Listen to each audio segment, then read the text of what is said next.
Thank you for joining us in our Women in Leadership series.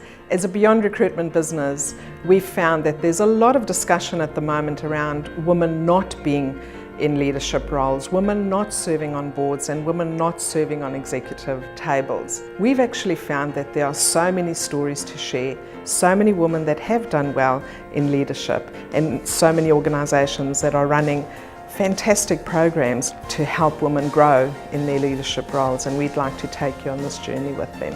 Thank you for joining us.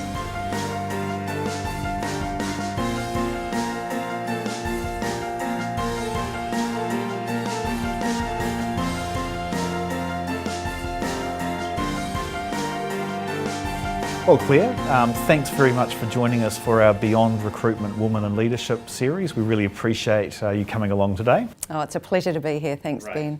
Maybe you could just start by telling us a little bit about yourself. Right, well, I'm married with 6 children. I have a 2-for-1 deal in there, which made life really interesting but quite delightful.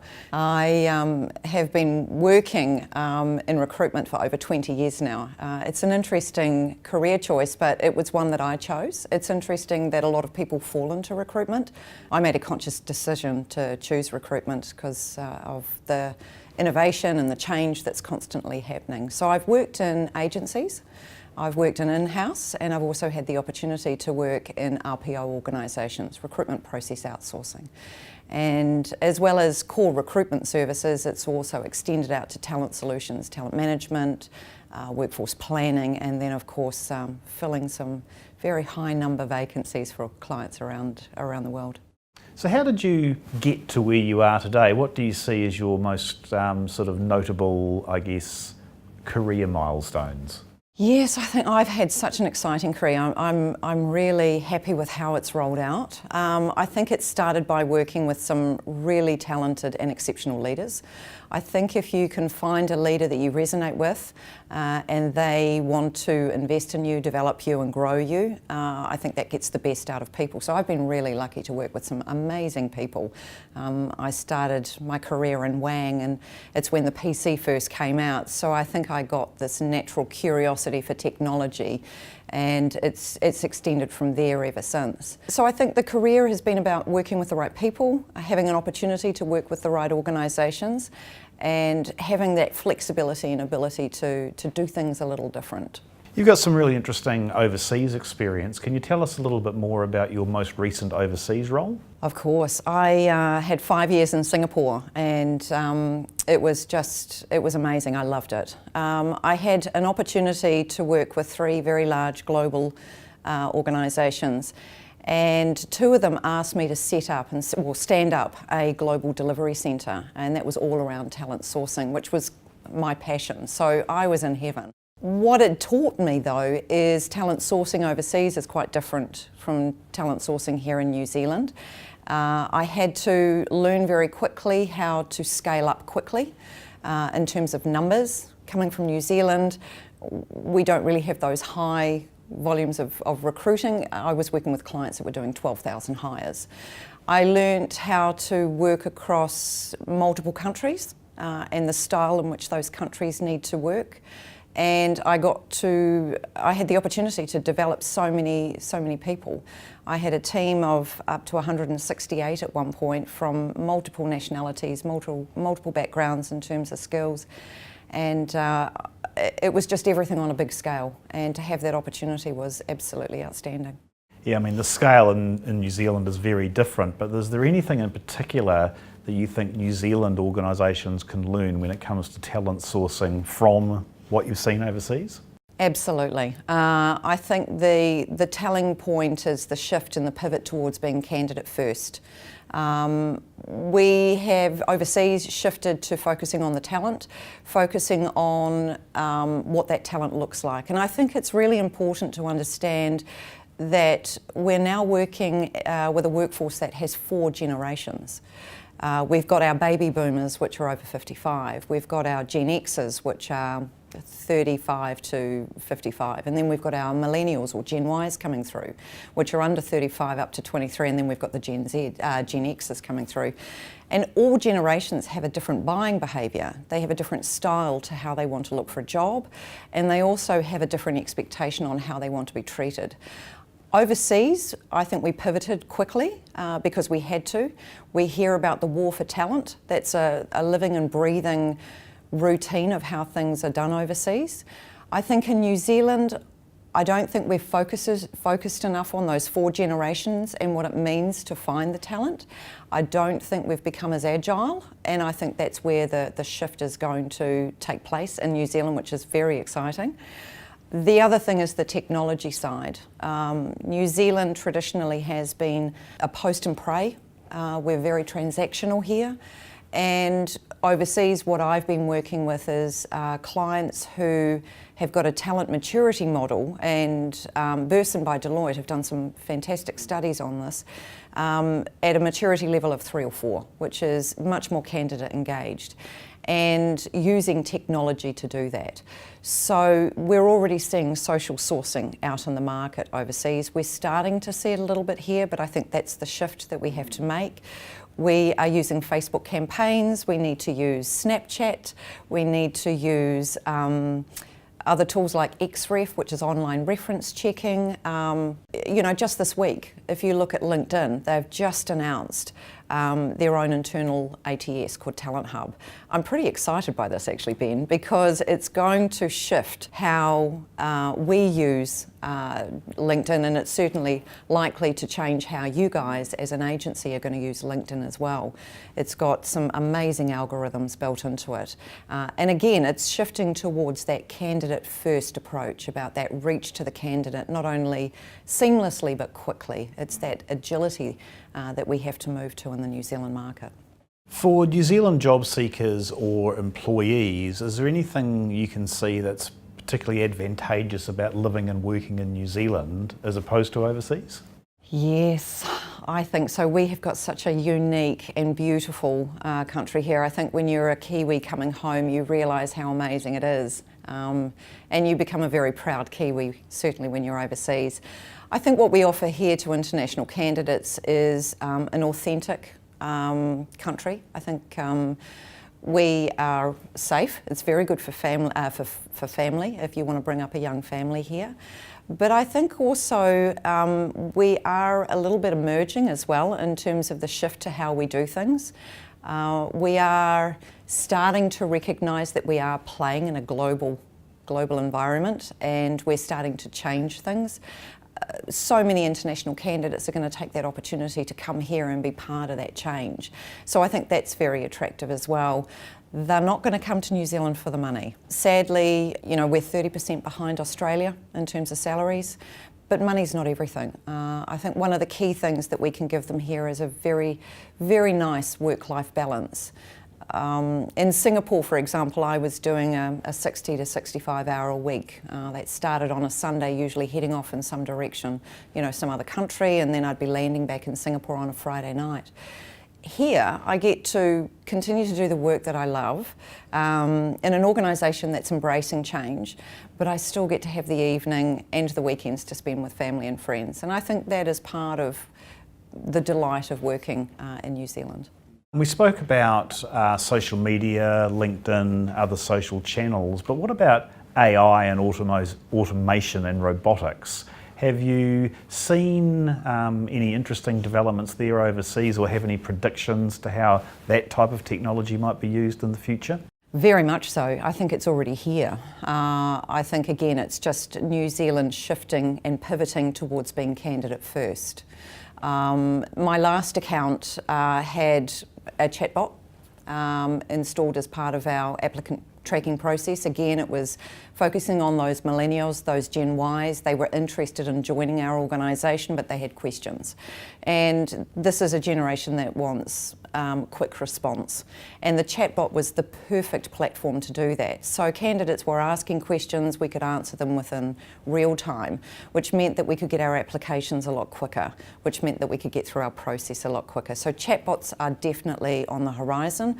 We're seeing some New Zealand organisations already bringing that into their normal BAU. For us in talent, absolutely, it's the tomorrow. And I think also if you look at other social media technology, a great example I had with a successful launch was in China. WeChat is a mobile application that's used in China by almost everyone. There's 1.3 billion people in China, and we did this campaign, and within 6 days we had 300 followers, and within a week we had 9,000. But let me put that into perspective. This was for research scientists in the agro business, very niche. So the ability to use AI, chatbots, social media to get that candidate reach is absolutely on our doorstep. We just need to embrace it. We just need to get that across the line with our stakeholders in business, because certainly that's what the talent is wanting. So in New Zealand, there's a lot of focus and conversation about workplace diversity. Have you noticed similar overseas? Yes, I have, and it's really interesting. You see different parts of the world reacting to it quite differently, and what I'm loving about New Zealand is we're talking about it, and we're starting to make movement towards being more, having a more diverse workforce in our place of work. The Americas, it's the norm. You hear about veterans, you hear about women in leadership, and they're quite advanced with their diversity and inclusion practice. In Europe, you're seeing similar, but it's around flexible working. It's about allowing people to come into the workforce in a much more flexible fashion. In APAC, it's a little more challenging. We have a very diverse reach across APAC, and we are still seeing a lot of countries that have a class system. We are seeing inequality in terms of pay between male and female, and we're a long way off there in some countries. The biggest one that shocked me was the age challenge, and an example of that is in Indonesia. The retirement age is 56. In January they're going to move it to 57, but trying to employ someone in their late 40s, early 50s is near impossible. So that's a real challenge, and I think diversity needs to be managed a little differently in APAC. I think we need to take into account some of the cultural uniqueness of different countries and build something out that's appropriate for where that country is at any one time. Have you personally experienced any discrimination in the workplace? I'm not going to say it was discrimination, because again I think it was a cultural thing. Working in a very large organisation and doing business with India was quite challenging. As you can see, I'm blonde and blue eyes, and I'm 5'11", so I kind of stood out in India. But the baseline to doing business in APAC is there's 3 core things that take place in APAC. They need to get to know you, they need to get to like you, and then they'll do business with you. So there's a process that you have to go through, which is around respect and building credibility. So when I say have I had discrimination, in a New Zealand sense it would have been called discrimination, but in India it was culturally building that relationship. It was getting them to know me, getting to like me, and by the 3rd meeting, yes, we were doing business. They were looking me in the eye and answering my questions. So I was quite delighted with that. Fascinating, excellent. If you look back over your career, what's your biggest or proudest achievement? I think any mother would say children. Like I said, I've got 6 children. All of them are doing wonderful things. They're leaders in themselves, so I'm very proud of what my children have also achieved. I think as a personal achievement, I think I might have done something right in that respect. My husband's got a part to play in that, of course. On a professional sense, I would have to say it was standing up 2 global delivery centres, 2 global organisations wanting to solve a problem at the executive level, at the C-suite. We would go into meetings with clients, and our C-suite and our executive leaders were saying, my biggest challenge is finding people that fit what I need this business to do. It's all about attraction. And so what I was asked to do is stand up 2 global delivery centres out of Malaysia, and it was focusing very much on a global scale, understanding what the regional complexities were, but then drilling down to local requirements. It had a follow the sun approach, so we could deliver to anywhere at any time. And it was, again, talent pipelining. It was looking to the future and finding the talent anywhere around the world for where our clients needed them. And it's a reflection of, you don't have to be in the same country to talent source. You can be anywhere. And this is where I had my largest team of 168 people sourcing for talent all over the world. So Claire, recently back from overseas and now you're working for ACC. Can you tell us a bit about your new role? Yes, delighted to be home to New Zealand and very excited about joining ACC. They are going through, or have been for some time, going through quite a large transformation and shift to how we deliver to our customers. And so my role is Head of Talent Acquisition, looking after all of the hiring across our business. And one of the things that I've been tasked with in my first 3 months is putting a talent strategy together. So thinking about where we are at today and where we're going to be tomorrow, which is really exciting for me because I can bring a lot of the international experience and thought leadership back into New Zealand and specifically back into ACC. Really excited about the D&I strategy and where we're heading in that. I think that's going to, again, shift how we deliver to our customers, which is really important to our executive team and to all employees of ACC. So I have a team in Wellington who are up for the change, moving away from how we've done things in the past and what we will look to do going forward into the future. So watch this space. And what sort of things do you get up to outside of work? What are your sort of hobbies and interests outside what is obviously a very busy work life? Well, we came home for family. We've come back to New Zealand for family and friends. So 6 daughters, they keep us pretty busy, although they've all grown up. Love spending time with family and friends. My husband and I love walking on the beach. We've just got ourselves a puppy, although he's pretty large. So we're walking on the beach, just relaxing and spending the time to recharge the batteries and kind of recalibrate what is going to be the next challenge for next week. If you don't constantly challenge yourself, again, you don't grow. So I spend the weekends relaxing and just recharging. Great. And how do you balance that work and life? Obviously you've got a very large family. Even though they've grown up, they still must keep you quite busy from time to time. How have you balanced that over the years? It was challenging, I have to say. I think any working mother will really struggle with this one. There'll be great times and there'll be low times. I think the very first skill that I learnt was project management and how to organise my day and their day. Having a very supportive husband was key to how I didn't go insane, I think. Craig and I worked really well together to bring up our children. I think if you've got that, that helps. But also, again, going back to your own leader, your own manager, making sure that you have those conversations and be very transparent. I have an approach where family comes first, so it's important to work with someone who understands that and is happy for you to manage your workload around your family when the time is required. Well, thank you very much, Claire. It's been really interesting and fascinating hearing all about your career and particularly in such a relevant industry of talent sourcing and recruitment. So thank you for your time and thank you for being involved in the Beyond Recruitment Women Leadership Series. It's been a pleasure. Thank you, Ben.